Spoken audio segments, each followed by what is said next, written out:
લક્ષ્ય ન્યૂઝ, એક નજર, એક લક્ષ્ય. સુરેન્દ્રનગર જિલ્લામાં સંસદ સભ્ય ચંદુભાઈ શિહોરાના અધ્યક્ષસ્થાને 76મો મહાનગરપાલિકા કક્ષાનો વન મહોત્સવ કાર્યક્રમ યોજાયો. જિલ્લામાં હાલ 2 વન કાર્યરત છે. દુધરેજ ખાતે વટેશ્વર વન તેમજ ચોટીલા ખાતે ભક્તિ વન છે. વૃક્ષારોપણ કરી તેનું જતન કરવા માટે કરવામાં આવી અપીલ. આ વખતે ગુજરાતમાં 11 કરોડથી વધુ વૃક્ષોનું વાવેતર કરવામાં આવશે.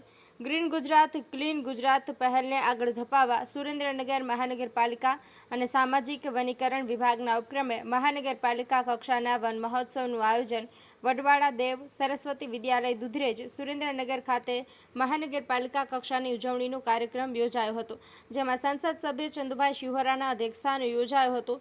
ગુજરાતના મુખ્યમંત્રી દ્વારા રાજ્યમાં ગ્રીન કવર અને વૃક્ષારોપણને વેગ આપવા 76મા વન મહોત્સવનો પ્રારંભ કરવામાં આવ્યો છે. ત્યારે આ પહેલને આગળ ધપાવવા લોકોને પર્યાવરણ પ્રત્યે જાગૃત કરવાનો અને સુરેન્દ્રનગર જિલ્લાને વધુ હરિયાળો બનાવવા ઉદ્દેશ્ય સાથે ઉપસ્થિત મહાનુભાવોના હસ્તે વૃક્ષારોપણ કરવામાં આવ્યું હતું. કાર્યક્રમમાં અતિથિ વિશેષ તરીકે નાયબ મુખ્ય દંડક જગદીશભાઈ મકવાણા, વરિષ્ઠ વન અધિકારી તરીકે નળ સરોવર પક્ષી અભયારણ્ય નાયબ વન સંરક્ષક સકીરા બેગમ, મહાનગરપાલિકાના કમિશનર ડૉક્ટર નવનાથ ગવાહણે, જિલ્લા ભાજપના મહામંત્રી તેમજ વન વિભાગના અધિકારી સહિતના મહાનુભાવો ઉપસ્થિત રહ્યા હતા. બ્રિજેશ ત્રિવેદી, સુરેન્દ્રનગર.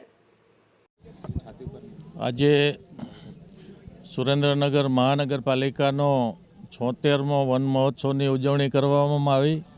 આ તકે મહાનગરપાલિકાના તમામ આગેવાનો, આ વિસ્તારના અને ગુજરાત સરકારના નાયબ મુખ્ય દંડક જગદીશભાઈ, સંગઠનના તમામ આગેવાનો, નગરપાલિકાના કમિશનર શ્રી ગવાણે સાહેબ અને જંગલ ખાતાના તમામે તમામ વરિષ્ઠ કર્મચારીગણ, પત્રકાર મિત્રો અને અનેક લોકોની હાજરીમાં આ વન મહોત્સવની ઉજવણી કરવામાં આવી. આ ઉજવણીના ભાગરૂપે આજે વિવિધ રોપાઓનું પણ લોકોને વિતરણ કરવામાં આવ્યું. સાથે સાથે આ નગરપાલિકામાં આવનારા સમયની અંદર લગભગ 1 લાખ ઉપરાંત રોપાઓનું વાવેતર પણ કરવામાં આવશે.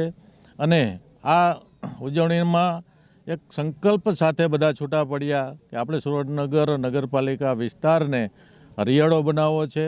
આ વિસ્તારમાં પાણી પણ પુષ્કળ છે. એવા સંકલ્પ સાથે આ વન મહોત્સવની આજે ઉજવણી કરવામાં આવી છે.